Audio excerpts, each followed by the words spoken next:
Hi, I'm Michael and this is Carelifornia. And as of today, Wednesday, 32 states in total have been approved for Trump's unemployment extension benefits that were authorized under his executive order.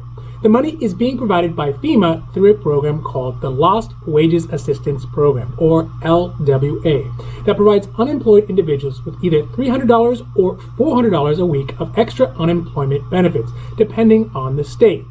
But at the current rate of states applying and the way the program is designed, there is a real possibility that around 5.5 million people won't be eligible for any of these unemployment extension benefits.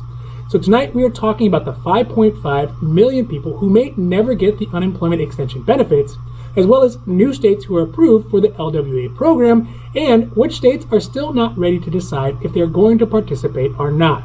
Now this is your 5-minute nightly dose, so let's make this quick. But before we do that, if you like this information, if you find it interesting, if you find it helpful, please don't forget to like and subscribe. That way you can get updates when our newest and most informative videos become available. So here we are midweek, and 32 states have been approved for the new LWA program. That is as a result of President Trump's executive order to provide extended unemployment benefits to people on unemployment, as long as they are receiving a minimum of $100 from their state's unemployment insurance. So that leaves 16 states who have either not applied for the program or are still waiting for approval. So states like Delaware, Florida, Hawaii, Illinois, Kansas, Minnesota, Nebraska, Nevada, New Jersey, North Dakota, Ohio, Oregon, South Carolina, Virginia, West Virginia, and Wyoming. And with the end of the month only 5 days away, it seems unlikely residents in these states will see their unemployment extended benefits by the end of this month. This is not including the potentially 1 million individuals who won't qualify for the $300 unemployment extended benefits because their state unemployment benefits are under $100. This could prove very costly for folks that have states with very low unemployment benefits. For example, the maximum unemployment amount in Florida is capped at $275 a week, which means the extended unemployment benefits would increase their weekly benefit by more than 100%, which is something that would definitely come in useful as the end of the month comes and those bills come due. Luckily, in relatively short order, more and more states have been getting approved for the LWA program. And since we last did our unemployment extension update, 3 more states have been approved.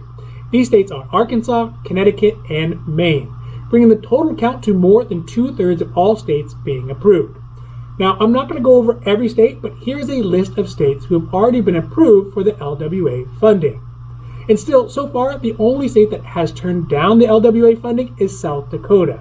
But given the pace at which FEMA is approving LWA applications, most of the rest of the states should be approved within the next few weeks and October by the latest. Additionally, California confirmed that they were approved for the LWA funding of $4.5 billion, which amounts to around 10% of the $44 billion that have been set aside for the program. And its state's residents should expect to see an additional $300 per week in extended unemployment benefits starting sometime in September. Now that more states have started to receive their approvals for the LWA program, it's getting clearer about how long it will actually take to get them to revamp their computer systems and get their checks out to their residents. Of course, this is the biggest question, and at the moment, only a few states have actually started paying out their benefits. So states like Arizona, which started sending out their benefits last week, Texas, which had started earlier this week, and Louisiana, which started sending out its $300 unemployment extension benefits starting today, that's August 26th. But most states so far are anticipating being able to send out their checks in September or even as late as October. Of course, the checks will be backdated to August 1st, but remember, only 3 weeks of funding is guaranteed by the executive order. So if your state starts sending you checks in October, you may still only get 3 weeks worth of benefits. While most states are scrambling to get their applications into FEMA before the money is all gone, 4 states have still yet to apply for the LWA program. These states are Nebraska, Kansas, Minnesota, and Wisconsin. It was 5 this morning, but Florida announced this afternoon that it would apply. Most of these states' governments have said that they are still deciding if the additional money is right for their state. But Ben Sasse, the senator from Nebraska, may decide not to apply for the program altogether. This is because of his political beliefs. When Trump's executive order for unemployment extended benefits came out, he was one of the first senators to speak out against the order and label it as unconstitutional slop. This is not surprising considering SAS has repeatedly tried to limit the amount of unemployment benefits his residents are able to receive out of concerns it may have effect on his state's workforce. But luckily, so far on a national level, his attempts to lower or eliminate extra unemployment benefits have all been in vain. Overall, it seems strange to me that any state would not want to take free money to help its residents from the federal government.